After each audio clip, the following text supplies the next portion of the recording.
So we've had this crisis, and you as the leader, it's one of those prolonged crises. And you as the leader start to realize, you know what? I got some people inside the organization that seem to be attempting to sabotage the success or the of our organization, who maybe are deliberately sabotaging our efforts for whatever other motivations they might have.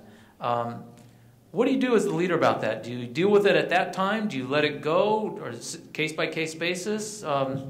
Doctor, could you start us off on that? Well, I'd like to say case-by-case basis, and they probably all are, but if someone or someones are trying to sabotage your efforts, you're going to have to deal with that. Maybe it's not you directly, but somebody's going to have to deal with that, you know, and try to find out what that underlying cause is. You know, why would someone in your organization try to sabotage you when you're trying to do well? Is it because they don't agree with your approach?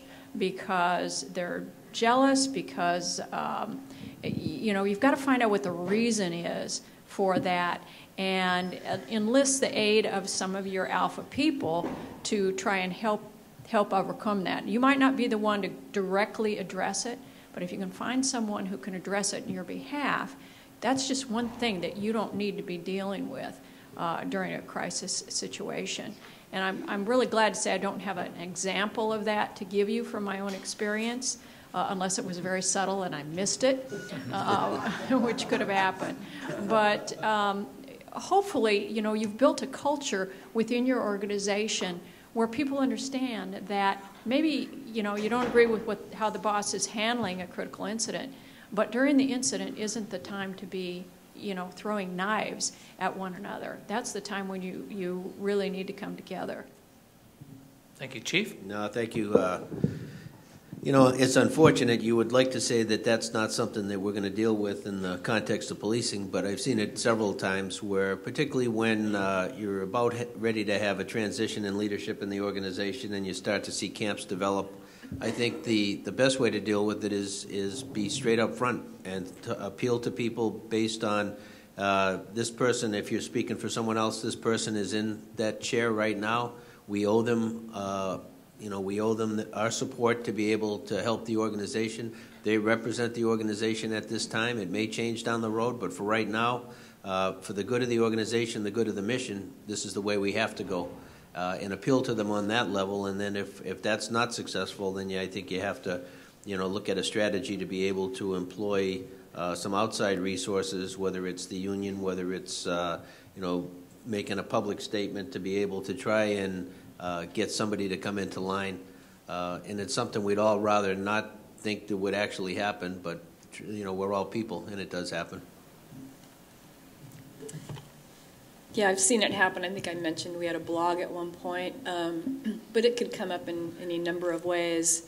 I think typically what I've seen happen is it's those intermittent cycles you go through where maybe you have a whole promotional opportunity and then the competition is thriving amongst people who would be able to maybe take on, you know, the new job. Maybe they would get selected. And it's bliss for the person or the people who get promoted, and it's just terrible for those who don't. If we've ever been in that position, we know what that feels like. And you can end up with a few people that have kind of the sour grapes mentality, then they try to develop and rally more people around them to, you know, not be real happy with the department. It can also come at you if you change a policy. For example, in our line of work, and I keep looking over here because the new chief probation officer that took over after I left is with us today, Steve Sentman, and Chief Deputy Brian Pareto. And so I know that they've had to make some big changes because when the state realigned the parole operation, some of the services to the county probation departments, well, it forces you then to say, okay, what do we do with policies? Something need to change. And what the probation department looked at was adding more firearms into the rank and file. And, you know, when you're talking about a firearm policy, that means depending upon how you unload it, or no pun intended. Yeah. That's my first. I've had a couple others, but I didn't think they would be appropriate for taping. You got Faye excited when you started talking about guns.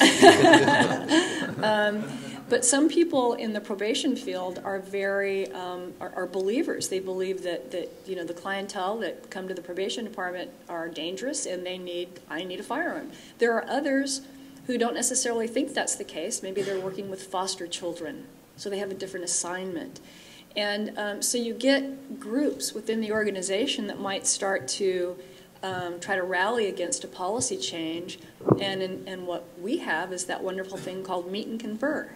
And so you go with your labor organizations and try to hammer out what's that policy going to look like, what's the effect on the employees. We're going to make the change, but let's talk about the impact on the employees and try to come up with something that makes sense.